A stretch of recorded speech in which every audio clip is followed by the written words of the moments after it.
All Hit Radio.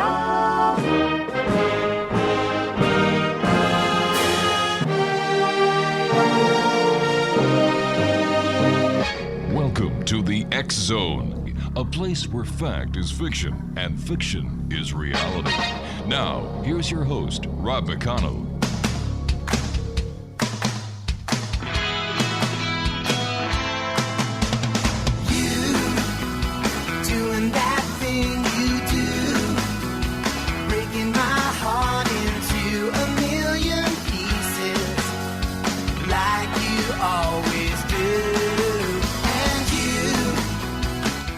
And welcome back to the X Zone, everyone. I am Rob McConnell, and for the next 2 hours, I am your host and your guide as together we cross the time-space continuum to this place that I call the X Zone. The X Zone is a place where people dare to believe and dare to be heard. It's a place where fact is fiction and fiction is reality. And the X Zone comes to you Monday through Friday from 10 p.m. Eastern until midnight, right here on the X Zone Broadcast Network. And on your hometown radio, Classic 1220, streamed around the world on classic1220.ca.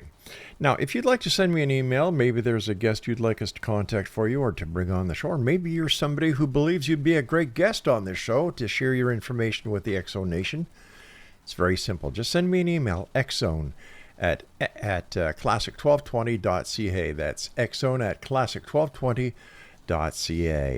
My first guest tonight is Judy Wilkins-Smith, and we're going to be talking about organizational, individuals, and family patterns this hour with our expert. We're going to also be talking about her book, Decoding Your Emotional Blueprint, which is now being translated into 5 languages. As a systemic coach, trainer, facilitator, thought partner, motivational speaker, and founder of Systems Dynamics for Individuals and Organization, Judy works with high-performance individuals, legacy families, and Fortune 500 C-suite executives and their teams to identify and break limiting cycles and transform challenges into lasting breakthroughs and peak performance.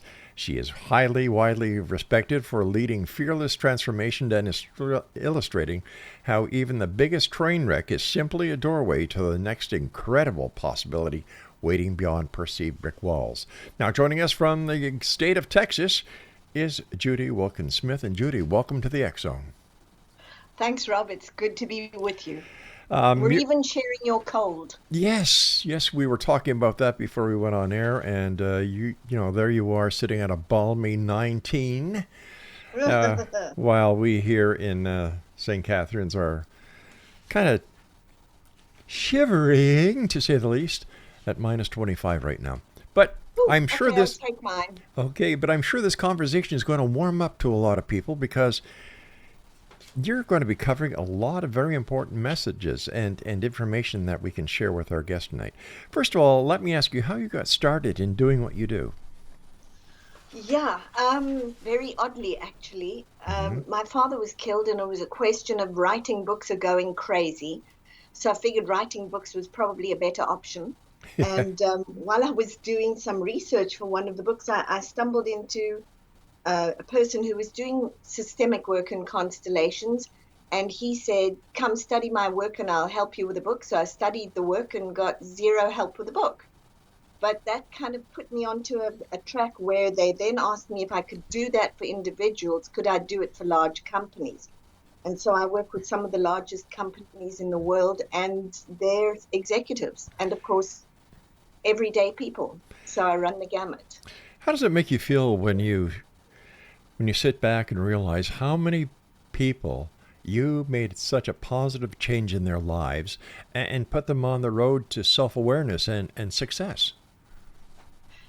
Honestly, I don't stop to think about it. I'm always so intrigued by the people I'm with that probably doesn't occur to me. I have been asked that before. It really doesn't. It's called, let's do this. Let's make a little magic. So you're a person of very few words, but a lot of action. I probably quite a lot of words, actually, but yes, a lot of action. But no, I don't think about that. It's kind of, I guess, what I do. So, yeah, I don't stop to reflect on where it's caused what. You know, people... I'm sorry, Judy. What were you saying to her? I was saying I do get told that, and that's very kind. Um, it's nice to know that there are people like you who are willing to go out there and make positive changes in these very trying days. A lot of people just sit back and say, "Oh well, what can I do?" And here you are going out making the changes that affect so many people. Judy, people around the world are fascinated with their ancestry. Over 100 million family trees have been built on Ancestry.com alone because we know there is something important about our heritage. Now, can we also research our emotional DNA? And if so, what can we learn from it? Yeah, absolutely. And this is so Ancestry is kind of your 1.0. Mm-hmm. But this work is kind of 2.0 and 3.0, because what we do is we look at the events. We say to people, go look at the events, even if you don't know the specific ones. What area does your ancestry come from? What was happening at the time? How might that have affected you? And then sit down and have a look at the places where you struggle, which is then genealogy 3.0. Where do you struggle? Where did that come from? Who struggled originally or who succeeded originally? How does that affect me? And what is the chapter that only I can write? So what we're looking at is your patterns of thoughts, feelings, and actions. And those patterns of thoughts, feelings, and actions are very often inherited. We think they're ours and we wear them as though they're ours, but they really are not. Well, what is the scientific evidence for emotional DNA? Epigenetics and neuroscience are both two areas that support it very well. With epigenetics, you have the Great Dutch Hunger Winter, where they did a study about an entire city that was encircled by the Nazis, and they were starved for 3 months. And they actually followed the pregnant women at the time.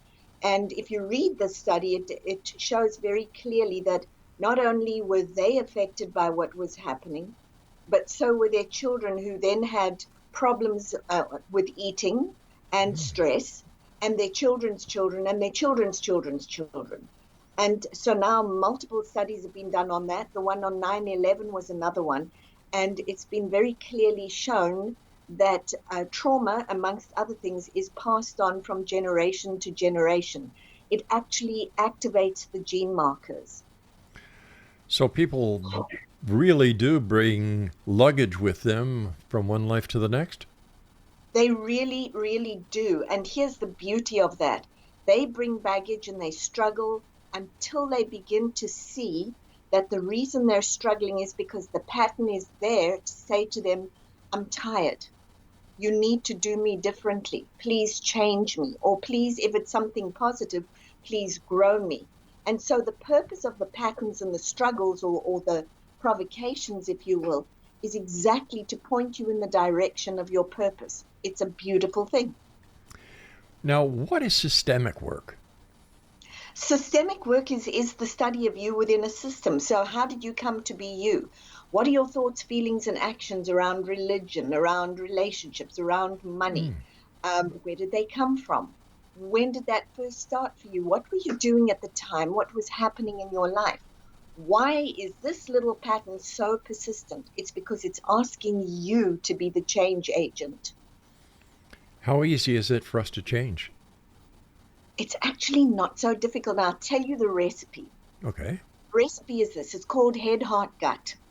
If you think about the times you've done something that really affected you, let's say negatively, you did something and you told yourself, oh, Rob, that was such a dumb thing to do. And you could feel it in your heart and you could feel it in your stomach. And it became a reality for you. I'm dumb. When I do this, I'm dumb. That becomes your reality. It's almost like spell casting on yourself. So then now think of the times when you've gone, hey, that was really good. I'm feeling really good about what I just did. So your head's there, your heart's open, and your gut is it's that intuitive compass that you wanted. And you tell yourself, I am really good at this.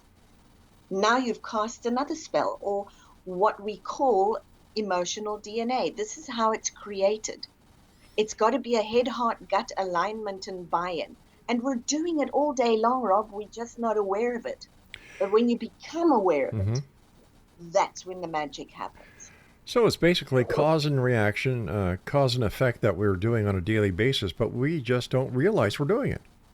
We don't realize we're doing it, and we don't realize how powerful it is. Think as well of a time that a teacher or a parent said to you, "You'll never be any good at," and you took that on and went, That's "Yeah, well, right, I'm yeah. not good at whatever it was." But if you sit down and you challenge what you've accepted, you find that there are many, many other pathways, and it depends on what you choose. So your choice is everything. But if a person has been browbeaten by their mother, somebody else, their spouse, how do they get to the realization that they can actually make this change because they're getting told that, they're no good, they'll never amount to anything by people that they trust? Yes, and that's really, really difficult because then they believe it to be true.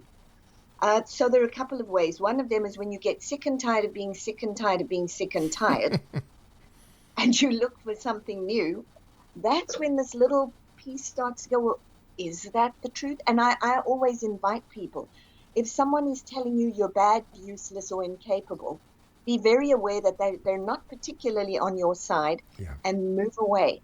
Have a look at if that's the truth. Really challenge it. Or have you just made it the truth? Or if it's a parent, is it actually that parent's truth that they're passing on to you? And do you want to take that on? Is the point of realization when a person says, yeah, well, I'll show you? I love when they do that. I'll show you. Or another one that you see quite often is you watch a kid watching their parent, Mm-hmm. and maybe the parent struggles, and they will say to me, I watched my mother struggle and I decided I was never going to struggle that way. And that's what made me study as hard as I did. That's what gave me the incentive. We get to thank our parents and our family system in many, many ways. Sometimes for the kindnesses and blessings, and sometimes for the lessons that don't always come wrapped in gold foil. That's true. That is so true. So if a person says that, well, I'll show you, and the browbeating keeps on going, how do they dig deep enough into their very soul and their very essence to continue the fight to change, to prove everyone wrong? You know what? That is straight, solid commitment. And if you look at anyone who has succeeded, Mm-hmm. they've absolutely either been browbeaten or told they're a fool. And it's you who's got to turn around and go, A, I'll show you, and B, I'll show me. And then you've got to have that head, heart, gut alignment. So you've got to be excited enough about the direction that you're going in. Your head's got to go, let's do this. And your gut's got to go, I got you. And you can teach yourself to do that. Judy, you and I have to take our first break for this hour. First of all, thank you very much for coming on the show. This is very interesting information. I hope you, the members of the X-Zone Nation, are taking notes. And if you'd like to find out more about Judy, if you'd like to get copies of her books, well, number one, her website is Judy Wilkins-Smith.com. And her book, Decoding Your Emotional Blueprint, a powerful guide to the transformation through disentangling multi-generational patterns, is available all over the place, online and in your favorite bookstores. Now, Judy and I will be back on the other side of this short break as the X-Zone continues with yours truly, Rob McConnell, from our broadcast center and studios in beautiful St. Catharines, Ontario, Canada. And you're listening to us on your hometown radio, Classic 1220, and streamed around the world on classic1220.ca.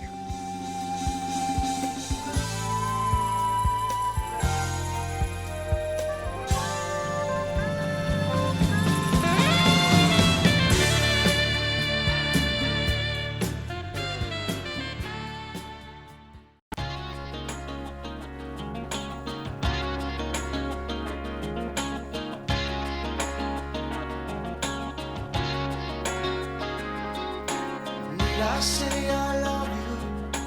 Need I say I care? Need I say that emotion's something we don't share? I don't want to be sitting here trying to deceive you. Judy Wilkins-Smith is my very special guest this hour, Exonation. Judy Wilkins-Smith.com is her website. And on Facebook, facebook.com/Judy Wilkins-Smith. And you're listening to the X Zone Radio Show with yours truly, Rob McConnell, from the studios of our beautiful, illustrious corporate studios and offices here in St. Catharines, Ontario. And you're listening to us on Classic 1220 and streamed around the world on classic1220.ca. Judy, would this not be an idea to teach kids in school so that they would get their feet on firm ground and know how to handle these negative impulses? Very much so. I did a piece with a young lady whose parents had both been incarcerated, and she was pretty much defeated. And I remember standing in the classroom with her, and she said, "Well, I guess that's my lot too." Oh, geez. And and I said to her, "Would you mind if I show you something?" She said, "Sure." And I took a whole bunch of people and lined them up behind her and said, "This is your mom and dad, this is your grandparents, this is your great-grandparents." And I had them all put their hands on each other's shoulders and then on her shoulder. And I said to her, "I want you to take a deep breath." And she did. And I said to them, "I want you all to take a deep breath. And as you breathe out, tell her, please do better than we did." And push her forward. And it was quite something to see, because she turned around and she said to them, "You mean I don't have to do this? Okay. I'll do it for all of you who couldn't." And that's the beauty of teaching kids, not to take in what doesn't belong to their hearts and souls, which is unkindness, but to really teach themselves the dreams that they have are the forward calling. They're the change agents. They're the ones who create tomorrow, and we need them. We need them to imagine well. I was reading a report earlier today where the number of bullying cases are on a steady rise because of the handheld devices and the texting and all the different platforms that are out there.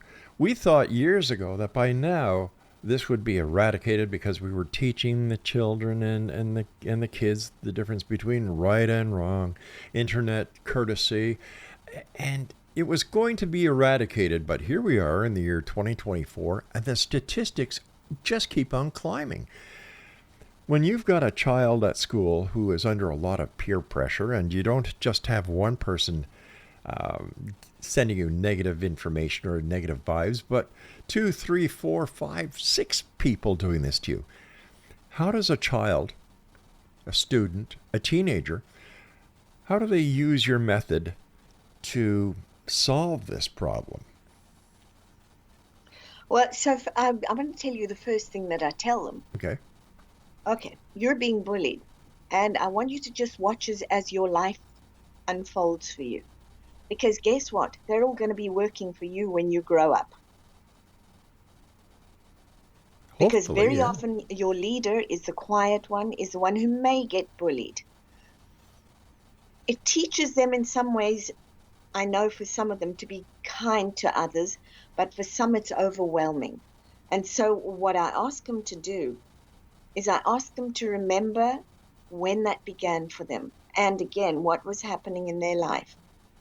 But even more than that, I'm inclined to go and have a look at the bullies and understand what's happening in their lives. They're doing it for a reason.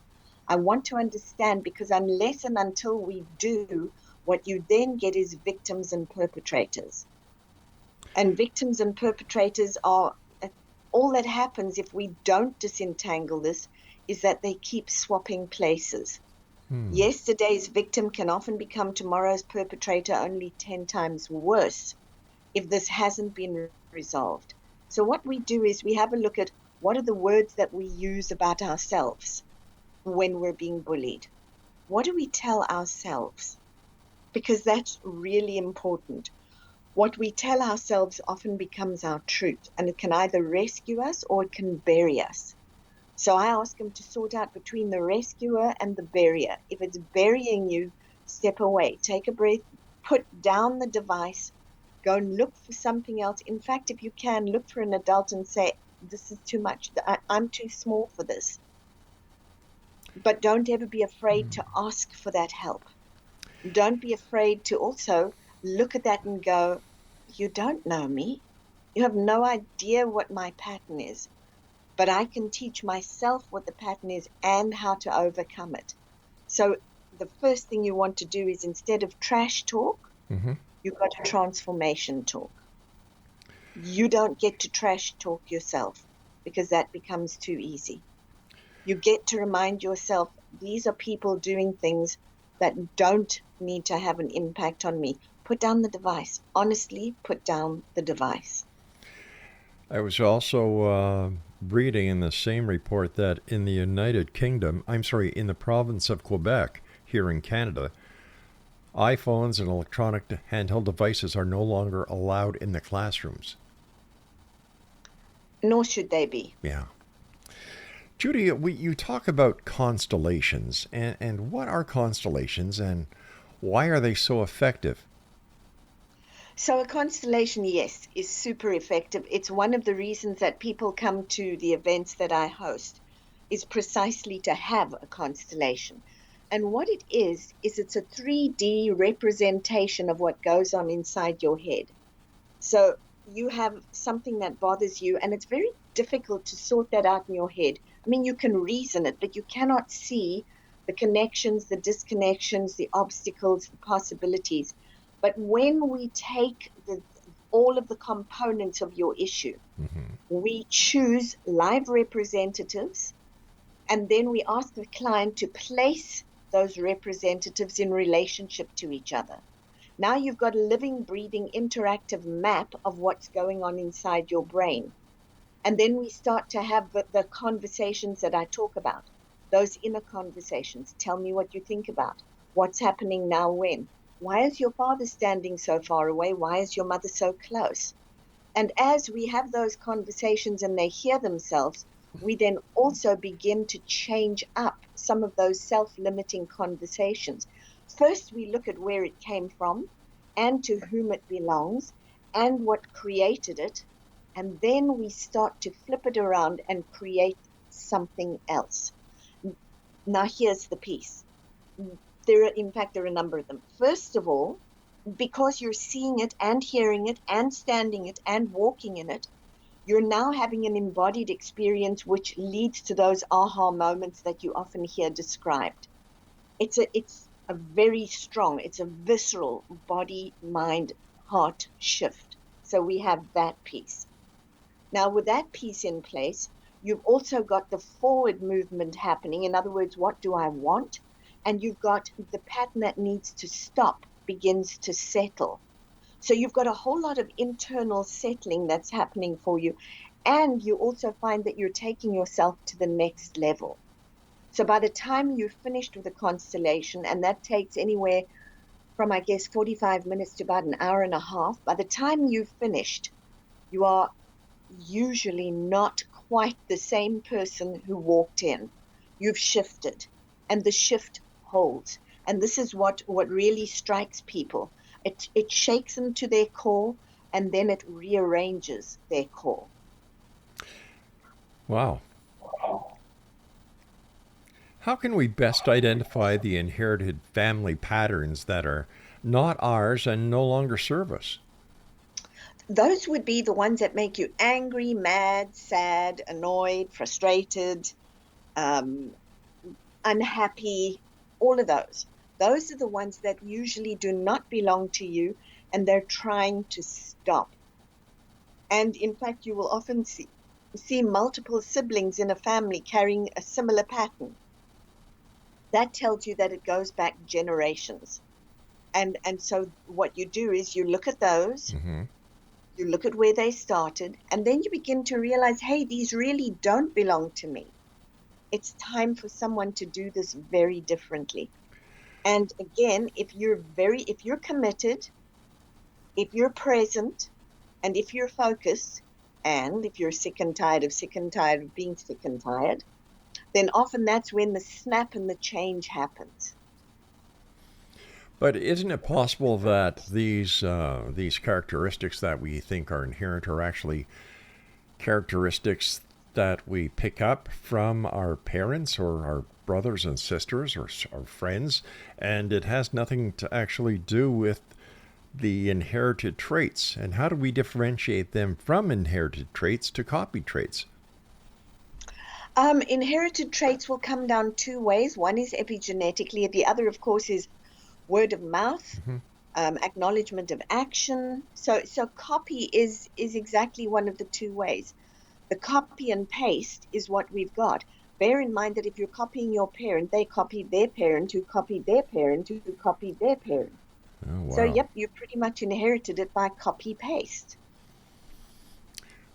But how about people who watch TV and start copying the actions or the motives of people on TV? Oh, I'm super interested in those because you will often find that what they're doing is keying into a pattern that lives in their family too. You see that? Yeah, you see that in constellations quite a lot. In fact, when I do a constellation, invariably, I have at least 5 or 10 people who go, that was my constellation. Well, it wasn't, but yes, it was, because we have a lot of commonalities, and so we pick those up. The other thing that's really interesting is that when we do a constellation, people often go, wait, how did that representative know to say that or do that? How's that possible? And it's because we sense into each other's systems. And people say to me, well, how's that possible? How do we sense into each other's systems? Very simple. If you watch something like America's Got Talent or American Idol or any one of those shows, and you watch somebody suddenly get into the zone and they hit it out the ballpark and you're feeling it and you've got goosebumps, guess what? You just sensed into their system. We're very capable of doing that. We're just not taught that we do. Is their system their psyche? Their system is their family of origin.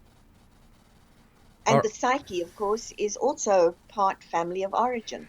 It's mom, dad, brothers, sisters, grandparents, great-grandparents, so it's all the way back. That's their system. And also others who may influence them, because if you have a distinct intervention by somebody from another family system, let's say you get beaten up by someone, right. that someone has just entered your system. Now your system and their system are actually entangled or have knowledge of each other. So you start carrying this person's system as well as yours. But what happens when we come back? I'd like you to answer this very simple question. What happens if we suffer from system overload because of all the different systems that we're exposed to and carrying? So please stand by, my friend. Exo Nation, our guest is Judy Wilkins-Smith. Her website is judywilkins-smith.com. Her Facebook page is Judy Wilkins-Smith. And Judy and I will be back on the other side of this very short break, as once again we continue here in the X Zone, where we always search for answers, but we're demanding the truth. The X Zone comes to you Monday through Friday from 10 p.m. Eastern until 2 a.m. 10. Wow, geez, I got my times mixed up from the different networks. Right here on Classic 1220, we are Monday through Friday from 10 until midnight, and streamed around the world on classic1220.ca. We'll be back on the other side of this break. Don't go away.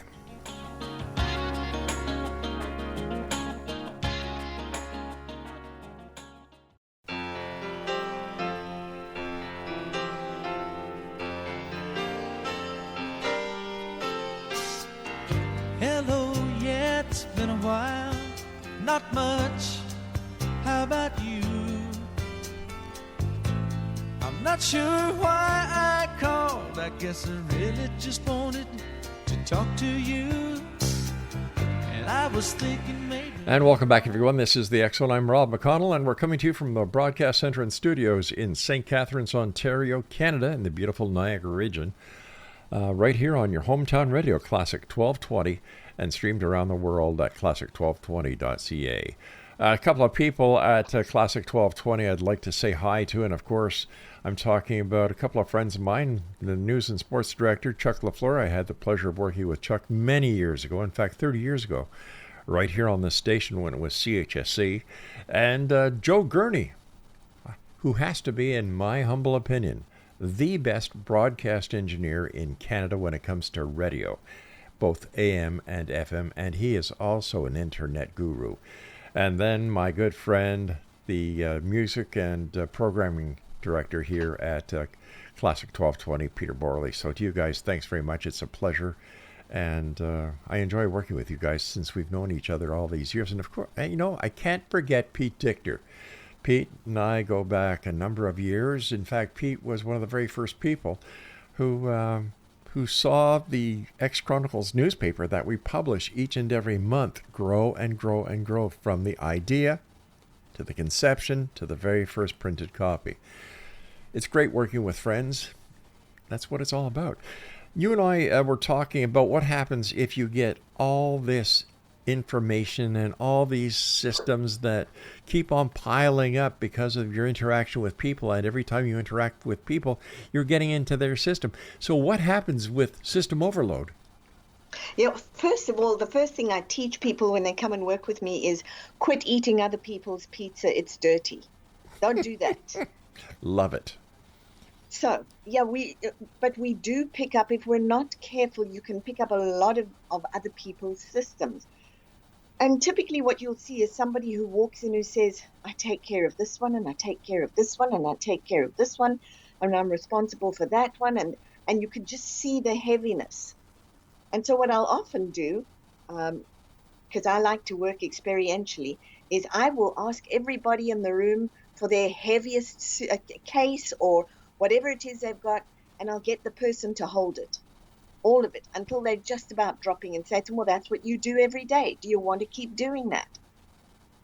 And then we slowly hand back the pieces to the people who should have them. And pretty soon they find that they're living their life, not 600 other people's lives, and it feels a whole lot lighter. But there's another very important aspect, and it's something that I really hammer home on. Don't overtake care of other people. Don't do it. You are robbing them of their own life adventure. But how do you decide whose system or whose information that you keep and whose you discard? Because maybe something that you think is negative and you should get rid of today may become a great asset to you tomorrow. Oh my goodness. Well, that information's always going to be around, but it's you sound a little bit like my brother. He used to collect things because they might be useful, including dead batteries, just in case they ever decided to revive. You will have access to what you want, and it may be useful, but if you keep holding on to other people's baggage, pretty soon you're going to be sitting down, then lying down, because you can't anymore. What are meta patterns, and how do they affect us? They affect us a lot. A meta pattern is a large global pattern. So, for example, my dear friend, money. Money doesn't grow on trees. You can have love or money. It's money or education. Love of money is the root of all evil. Not true, but okay. Those are very, very big patterns that many people around the world have bought into, and they've made it their truth. That is a meta pattern. And the meta pattern is not a helpful creature when it's a limiting creature. So yes, they affect us profoundly. Think about all of the things that are said about money in order for us to decide that money is wrong. Or money is an or. It's not an or, it's an and. It's also not a commodity, it's a relationship. But we miss that because we buy into the meta pattern. Gotcha. With all the information that is accessible to people now through the 724, 365 news cycles from many sources, how does this affect a person with their emotional DNA, and how can they best protect themselves from information overload? Yeah, that's a really, really important one. It's one that I think you find that people, if they're smart, look at what they need to look at quickly and then kind of back away because there is an information overload. We also, if you want to see how much we take on other people's suffering as our own, think of the meta events. Think of 9/11. Think of Princess Diana's death and how many people that affected. It wasn't their direct thing, but it sure affected them. Yeah. I remember So that we day very take well. it on Yeah. as though it's our own. But once again, how can we prevent this? You know, it's all around us now. We have the ability to shut it off if it is in our possession. That is very simple. No, I'm not going to do it. I'm just going to shut it off, or I'm going to leave my cell phone, my iPhone at home, and that's it. You go out in public, and if you go into an office building and they have the radio on, or if you go into a waiting room, it's got the TV on, you're going to get that information whether you deliberately have the iPhone in your hand, or if you're watching the TV, or if somebody else is talking to you about something. How do you control that? Like, how do you put up your shields to protect yourself? For me, it's what lens are you using? Are you using a lens of doom and gloom, or can you look at it and go, okay, and move on?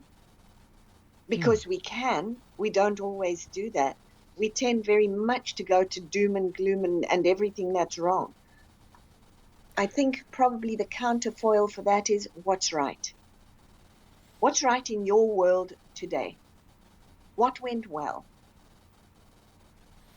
So basically, focus on yourself and avoid the interaction with others.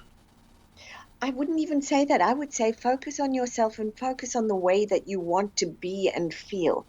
It's not about avoiding others at all. In fact, I would say the opposite. Listen to what they have to say. It doesn't mean you've got to swallow it, but you can certainly listen. You can give the space, but you don't have to swallow what's going on. You don't. So it's all a matter of personal choice and preference. Oh, everything is a matter of personal choice and preference, although we don't always think it is. You have choice at all times. Choices may not always be lovely, but you're at choice. And it's when you start to realize that you're at choice that things change. I have a person I worked with who said to me, I was raped. I had no choice. It was either that or I would die. I said to her, you had a choice. She said, where was the choice? I said, did you die? She said, no, I had to lie still in order to live. I said, you made a choice to live. Have you ever thanked yourself for making that choice? So you're basically making lemonade out of a lemon. You always have the option to make lemonade or a very nasty lime nothing. You know, that is so true. You know, it's by looking at the glass half full or half empty. It all depends on your perspective and how you want to see the issue. What is possibility thinking? Now, that sounds like a very powerful concept. Possibility thinking is the door opener. So even at the worst of times, it's what's possible here. What more is possible here? What good could happen here? What can I do here? Possibility thinking opens the door and switches on your creative brain. It takes you out of being paralyzed into able to do something, and it gives you purpose. Can you give us some examples? Yeah, I actually, I'll share one that there was for me. I had just been asked to write a book, and that was quite a big deal. I was commissioned to write this particular book, and write it. So that was kind of like the Friday, and I should have been celebrating, really celebrating. And on Saturday, they said to me, "Your mother has cancer." Ooh. Yeah. And I can remember at that particular point walking out into the hallway and feeling my world implode. By the way, she's walked through it and she's in good shape, but at the time we didn't know. But I can remember my world absolutely just shattering around me and being very, very clear. What I say to myself about this now is about to become my truth. So I had better be careful about what I say is possible here. And I can remember thinking, I can't die too. I can't let this take me down. what can I learn here? What good am I going to be able to take from this? I know this is a difficult situation, but what one thing can I do that's going to even give me peace, just a little bit of it right now? And I make that a practice. When things are really crashing, or if something's not good, it's okay. What one thing can I do that's good, that can center me and take me to a different space right now? And that's very much possibility thinking. And when things are going well, it's the same for me. Gosh, this is going incredibly well. What more is possible here? Because the minute you ask the question, the creative brain goes in search of the answer, right? And in fact, when you use possibility thinking, it opens your heart right up and your stomach goes, let's go, let's go, let's go. So possibility thinking is the juice that gets you to the next level. What about people who go overboard with the joy, and it seems as if they're wearing rose-colored glasses that nothing is right? Nothing is wrong, everything is right. Aren't they setting themselves up for failure? I don't know. I think it's a lovely lens to have. I would, if they came to me and said everything was fine, first of all, good deal. I'm not about to knock it. However, if they came to me and said everything's fine, but I might be inclined to ask, is everything fine as a reaction to what's not? And can we look? Interesting. How many classes or speaking engagements do you do on an average a year? Oh, Lord. I do classes. My classes are about 3 or 4. And they are usually 3 days long. And then the themed one at the end is a 4-day. I did Money DNA this past year. And this year it's going to be Fear and Courage DNA. Where does your fear come from? Where does your courage come from? And how does that take you into success? But I do 3 of those. And then I do a lot of executive coaching and talking around the country and around the world. A lot. Best answer is a lot. Please stand by. We've got to take our final break for this hour. Exonation, our guest this hour is Judy Wilkins-Smith. Her website is Judy Wilkins, there's a hyphen or dash smith.com. And her Facebook page is Judy Wilkins-Smith. Her book, Decoding Your Emotional Blueprint, A Powerful Guide to Transformation Through Disentangling Multi-Generational Patterns, is available on all book platforms on the internet, as well as selected and fine bookstores everywhere else. We'll both be back on the other side of this break as we wrap up this hour here in the X Zone with yours truly, Rob McConnell, from our broadcast center and studios in beautiful downtown St. Catharines, Ontario, on your hometown radio, Classic 1220, and streamed around the world on classic1220.ca.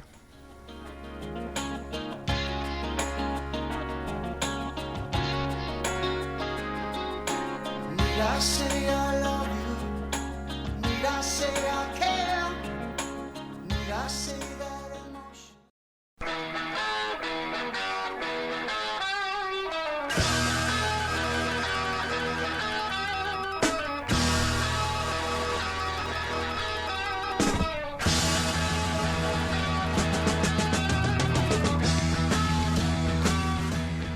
And welcome back to Classic 1220, your hometown radio here in St. Catharines, Ontario. And if you'd like to check us out, visit our website at www.classic1220.ca. Our guest this hour is Judy Wilkins-Smith. Her book is Decoding Your Emotional Blueprint, A Powerful Guide to Transformation Through Disentangling Multi-Generational Patterns. And it's available at fine bookstores everywhere, as well as online bookstores. I have a question for you that I thought of during the commercial break. If somebody takes your course and they rid themselves of the emotional DNA problems that they are facing that were caused by, DNA from passed on through their family, does that mean the next generation doesn't have these emotional DNA issues? If you saw my smile, you would smile too. Yes, you're exactly right. So what they're doing is they're not they're not ridding themselves of that emotional blueprint. Mm-hmm. They're changing it up. But yes, the minute they change that, it means that the next generation no longer needs to carry that. And that's the whole point of patterns. So just to be clear, emotional DNA forms when you make a decision about an event, your thoughts, your feelings, and your actions. And those then start informing your life. And yes, if you have one that's particularly bothersome and you turn it around, you don't ever want to get rid of it because it's a source of wisdom. But you turn it around and write your own chapter, that means that your sons and daughters will indeed follow your chapter because you are the change agent. And now there's a new blueprint in town. What about a person who is adopted?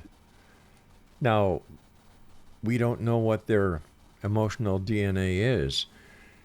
How does that affect the entire scenario? Actually, you will be so surprised. I work with a number of adoptees, and my daughter, by the way, is adopted. And we always say they have more, not less. More parents, not less. They've been chosen twice. And yes, that comes through often with epigenetics. I have a client who's recently reconnected with her biological parent, and they look the same, they speak the same, they have the same quirks. It's all intact, even if they don't know it. So I had somebody who, when I was working at an event, who said, "You're teaching all of this stuff and I have nothing. I have nothing of my parents. This means nothing to me." And she was in tears, and I said to her, "Do you want to come and work?" So she said, "Yes, I'll come and work. I have nothing." And you always get things provided, right? So where I was standing, there was a mirror, and she came down to the front of the hall, and I said to her, so look in the mirror and tell me how you're different from your adoptive family. So she told me, and I said, so tell me in mannerisms or in personality traits, where are you different? And she told me, and I said to her, where do you think it comes from? It's always there with you. It's always there with you. Whether you know it or not, whether you know them or not. It's been passed on. If it's not by word of mouth and copy and paste, then you're going to inherit it epigenetically. And the stories of those stories are wild. I have many people who come in and they say, I found my mother or I found my father. Oh my goodness, I've got the same thing that I do that they do. How? It's been passed on. We've known this for a while. We just haven't been taught to use it. Tell us about your book, Decoding Your Emotional Blueprint. Sure. That was the book I never intended to write. Had no intention of writing the book. Kept getting nagged to write the book. Connected with somebody who read what we'd done and sent it off to a literary agent who I said I didn't need. Thank goodness they didn't listen. And and then along came this book. And the book was then when I really got into it. It was written so that people wouldn't think that transformation was this woo-woo out there thing that hits you on the back of the head and you're forever changed. Or you had to be somebody really special and float 2 feet above the ground. Transformation isn't for the chosen few. It's for those who choose it. And the book is a very practical guide to a very deep transformation. So people who read this book tell me, my life is not the same anymore. I give very practical exercises. I show people what to do, and there are stories that illustrate what I'm talking about. I wanted something out there that people could pick up today and begin implementing tomorrow. That was the purpose of the book, but something that would also strike them so deep in their souls that there was no way for them to avoid changing and becoming who they really know they are.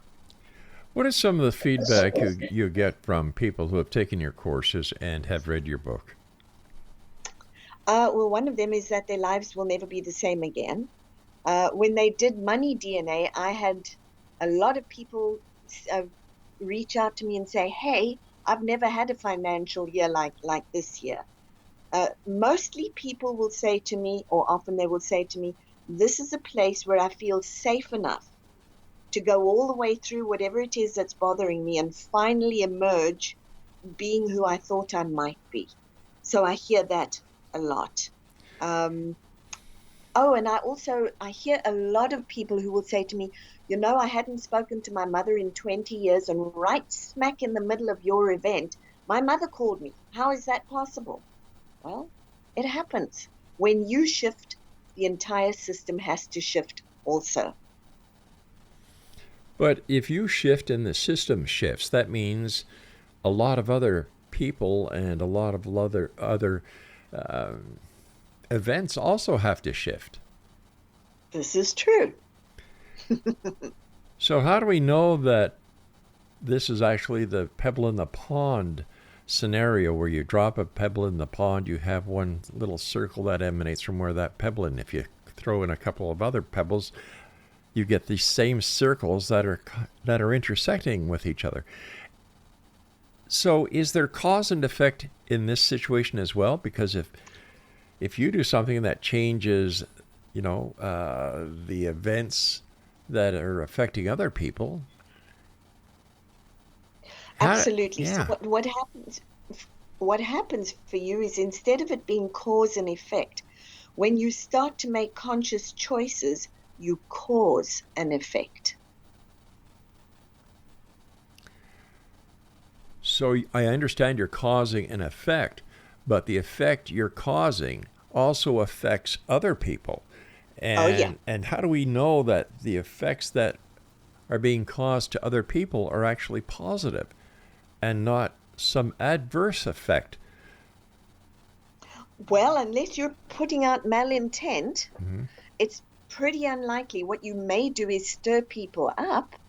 I had a person who came in and said to me, I'm going to do this work because I want to grow and I want to be a much bigger version of myself.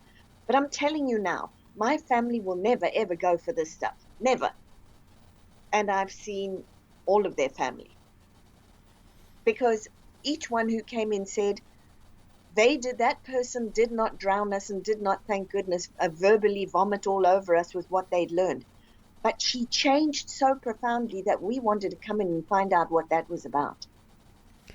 Why isn't this system being taught into the correctional system and helping those who are in there to have a better life and understanding when they leave the penal system?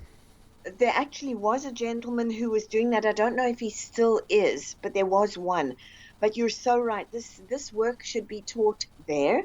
Mm-hmm. It should also very much be used when people are getting divorced, so that they divorce clearly and carefully and nobody gets hurt, which, by the way, is really possible.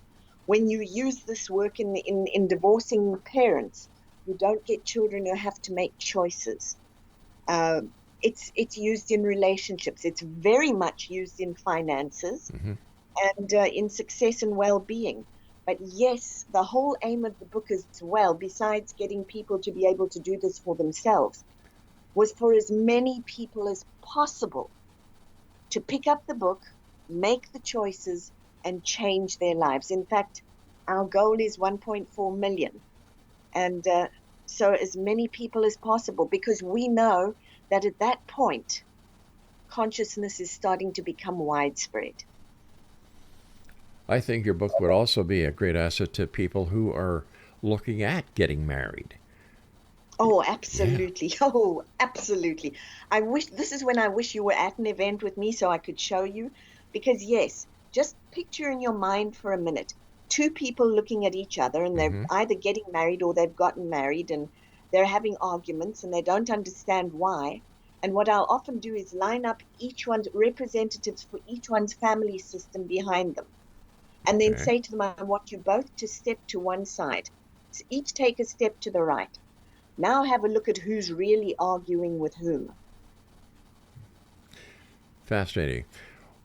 The time has come where I like to ask my guests, what are your final thoughts for the X-Zone Nation tonight? What would you like to share with them? What is your core message? You are a remarkable being if only you know how to see it. You are always at choice. When you begin to understand that you are a choice, be conscious about the choices you are making. And there is no such thing as a train smash. It is simply a portal to possibility. Put down the smash, walk through the portal. So you're changing yourself, you're changing your attitude, you're realizing a lot of things, and you're progressing in life, and you're also stopping the emotional DNA from continuing any negativity that may occur. Absolutely. You are the change agent. You're the evolution piece when you choose. If you don't, you pass it on to your children, and they have to be the ones to try and change it. That is truly amazing. Do you have any? We've got about a minute left. Any quick ideas or practical tips you can give our listeners? Yes, absolutely. I'll tell you one that I love to give. Whatever it is that you're struggling with right now, sit down and write down all of your thoughts, feelings, and actions around this particular issue. Then ask yourself, when did it begin for me? Mm-hmm. What was happening in my life at the time? What did I make it mean about me? And what did I make it mean about others? And is this a really good choice for me, or is it time to change? And if you think it's time to change, sit down again. Write down your thoughts, feelings, and actions around the way you would like it to be. But connect to your head, heart, and brain and watch the results. Fascinating. Listen, I want to thank you so much for joining us tonight, Judy. I wish you much success. And to the people who can't have the opportunity of speaking to you like I have tonight, thank you for everything you do. Thank you so much. Two things. Your music is gorgeous, I have to say. And for people who can't see me directly, they can also get a hold of my work on Spotify. There's a lot on Spotify. Judy Wilkins-Smith has been our guest this hour, Exonation. www.judywilkins-smith.com. And she's also on Facebook, Judy Wilkins-Smith, and a YouTube channel as well at Judy Wilkins-Smith 9944. I'll be back on the other side of this commercial break. I'm sorry, a PSA, I'm told, as we continue here in the X Zone with hour number 2 coming right up. This is the X Zone, as you well know by now, a place where people dare to believe and dare to be heard, Monday through Friday from 10 p.m. Eastern until midnight on your hometown radio, Classic 1220, and streamed around the world on classic1220.ca. Don't go away.